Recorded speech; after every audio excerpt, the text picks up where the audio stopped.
So in this video I'm going to show you how I teach the behaviour of going through my legs. I call this Squish when he goes around my right leg, so he go around and in between my legs. And I'm going to teach it on the other side to show you sort of the process that I go through. But this is what our final behaviour looks like, with any luck, with Pete demonstrating. You squish.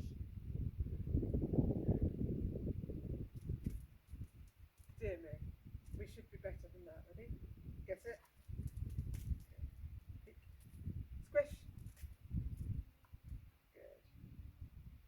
Nice. So I like using Squish for all sorts of things. I use it for my start line at agility. Get it? I use it for my start line at agility. You can use it if you need to get your dog out of the way somewhere. Somebody pointed out in a lift or anything like that.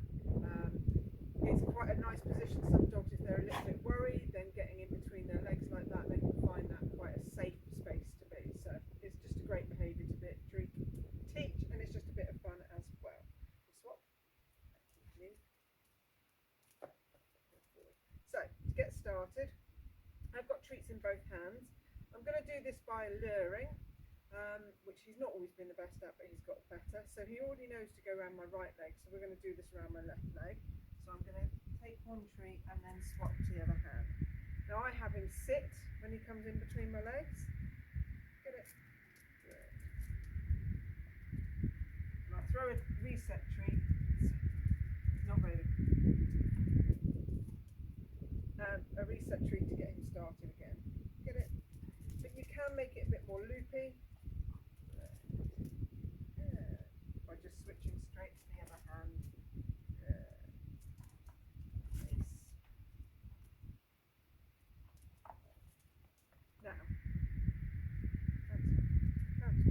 Now, I will put the caveat on here that he has done this before on the one side, and actually this is the second attempt at doing this video because the sound on the first one was awful. And also, I'm quite good at my mechanics. I've had a lot of practice at that myself. He's quite good at learning, so it will go quite quickly for him. Don't worry if yours is a bit more messy, takes a few more attempts. That's going to be quite normal, but it's worth persevering. Take a few treats, do a few at a time. He much prefers toys to treats, and so I have to make sure I do regular toy breaks. So that's why we're doing that. Swap. Gently. So we'll go for another few reps. Good. So he's starting to get the idea on the hand signal. Get it? So I want to do it from in front. So I'm able to fade out the big amount of lure with the left hand.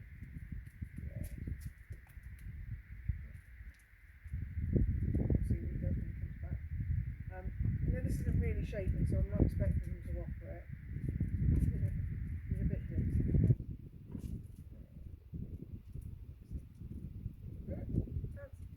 That's me out of treats. So that's how we get started with teaching them to come in between our legs. I'll just do a couple more treats, do a couple more reps, showing you how you would do it if you would rather they were standing than sitting. Good boy. Get the treats.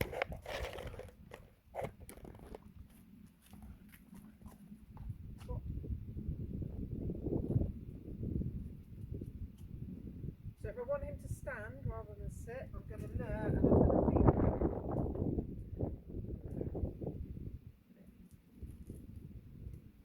So I'm going to get in there quickly and I'm going to feed and he will automatically sit. It's the same as if you wanted a down. Good boy, that was a spin. Good, nice. So I'm just going to change where and how I feed in order to get the position that I want. And I'm feeding multiple treats there.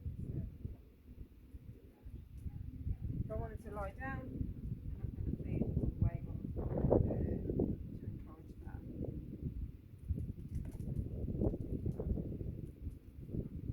So standing, I'm feeding quite high.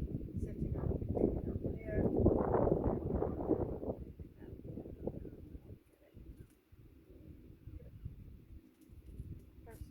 Good boy. So that's all our steps on actually teaching the initial behaviour. Have fun. In the next video, I'm going to talk about how I start adding a cue to the behaviour. So today, this video is all about teaching our dog to go around and sit between our legs, which can be a really useful behaviour for things like agility start lines, any competition start lines, some people use them for scent work, all sorts of situations. It's also a good one for putting dogs in when you're in a tight space, for having them used to doing that, for if you're trying to keep other dogs away from them and put between your legs, just keep them away from one side, so a lot of dogs feel safe there. So, Squish's behaviour looks a bit like this. Hopefully he's good to do it. He's being a bit funny today. Can you squish? Good. So he comes in and he sits. So if there's other dogs around or anything I need to keep him protected from, I can keep him away. If I want to do a start line, I can step away from him. So I can move off like that. Okay. Good boy. And release him. So that's our squish behaviour. Can you squish? And so he's got that on a verbal cue. So for him, that's to go round my right leg, come back up in between my legs and to sit. Now you can teach it so that they stop in a stand or a lie down or anything else like that. You can take the choice on there. So there are three main stages that I'm going to cover. It's likely going to end up as 3 videos. So the first is teaching the actual behaviour itself, so the manoeuvre of going around our leg and coming up in between. The second is going to be adding a verbal cue to that. Now you don't necessarily need to do that bit because you can just do it on a visual cue, which you're going to get from the process that I'm going to teach you this. And then the third stage is getting out of it, because that's probably a bit that a lot of people forget. Can you squish? Because once they're there, now you've got options as to how you can release them to it. So we can say, get it, and toss them away. Boy, squish. You can step away from them, get it, and then release them. Squish. Or you might want to shuffle backwards.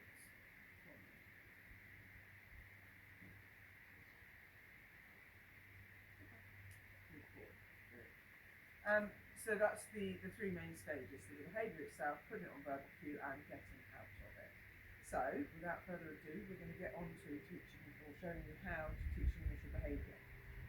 Now Pete obviously knows already to go around my right leg, so for the purposes of this training, I'm going to teach him to go the other way.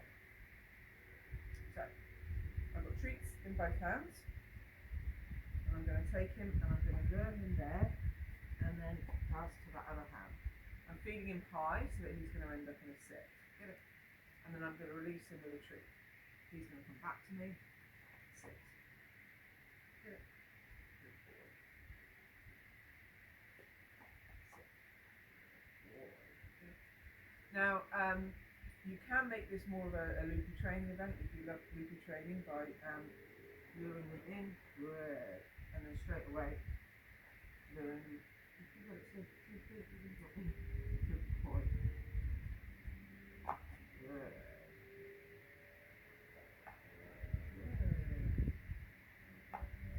Treats so we have to pass that one. Good boy. Because it's and he has limited food reps in. He's got a lot better as he's got older, but he does also need a toy break sometimes. So we give him a toy. Perfect. Perfect. Little boy. So that's how we're going to get started with this. Is teaching that around the leg. Next one. You've got this bit for it.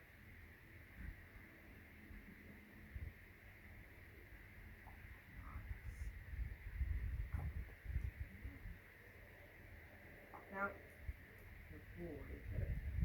If you wanted them to stand once they're in between your legs, then your reward position would be different. It's going to go for yes, a good boy.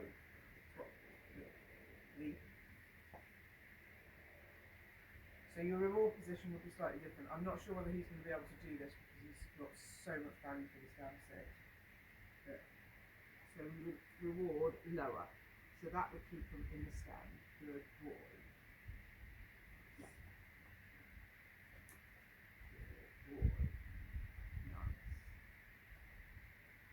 Or you could reward right on the floor and get them into a down. Good. So your reward position matters in terms of the final position you're going to get. Now for me, being quite tall, I prefer this because the bending down is not good. Thanks. Good for. So that's how we're going to teach the behaviour. Now, a couple of caveats to put in. Let's swap your hands now. Number one, I've done this before, so I consider myself pretty experienced and good trainer. So I've done this before. Pete's done this before, albeit on the other leg, but also he's used to learning with me. And so it will go quite quickly for me. So don't worry if yours doesn't look exactly like mine is and is an absolute hot mess because you've got your hands in the wrong place and your dog's confused and so on. That's perfectly normal. If you just keep trying, do 2 or 3 reps, have a break, move on to something else, just work on it. It will come. The more you repeat and the more you practice, the easier it will get. So yeah, it can be quite daunting watching a trainer like myself who do a demonstration video and look how smooth and easy it was, and then you try it and it's a hot mess. And believe me, I've got videos like that of us as well for doing certain fitness exercises. So just bear that in mind whilst you're doing with it. Take it slowly, couple of reps, have a break, come back to it later in the day or another day, give your dog time to process, and then we'll, it will get better from there. Huh? I can't